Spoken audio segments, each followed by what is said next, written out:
Hi, AD here with a quick demo of a feature we call Campaign and Placement Health in the Coveo Merchandising Hub.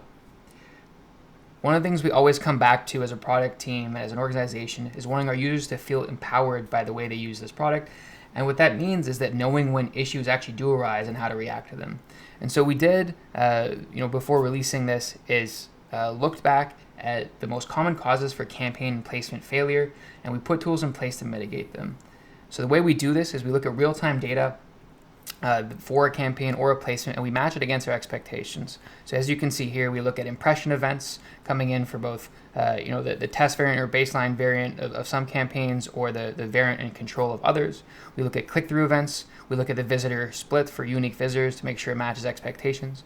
We look at errors for injected placements or JavaScript errors. And what we do again is look at these numbers and make sure that they match our expectations. If they're too high, too low, in any which direction that doesn't kind of feel quite right, we will let you know as quickly as possible to help you resolve the issue and mitigate it. We follow a lot of the same principles here from a placement perspective, so a lot of the same numbers. And what we also do as a last thing at the end is have this notion of API outcomes. So what we're doing here is descriptively telling you how your API results have kind of shown up. And so these can be used as kind of debugging support for any of the actual status issues that come up above. The last thing I'll touch on here is these click-through events. So you'll notice here that I have a status message here that says click-through health tracking is not enabled for this placement when there isn't content.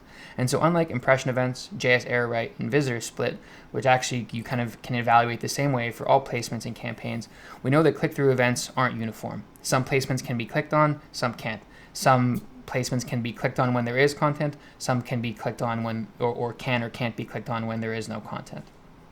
And so it's very easy to go in and actually tell our health tracking how to interpret click-throughs. So should we be looking for clicks when there is content? Should we be looking for clicks when there is no content? Enabling and disabling this tracking will have a direct result on these health status checks.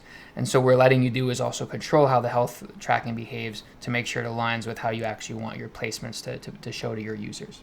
And so what we're hoping to do with this, and we've already seen fantastic results, is just reduce the time between when an issue occurs, when it's detected, and when it's solved.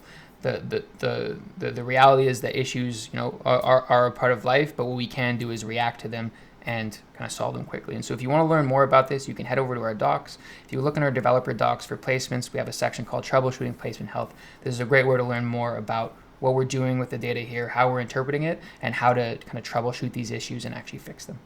Thank you.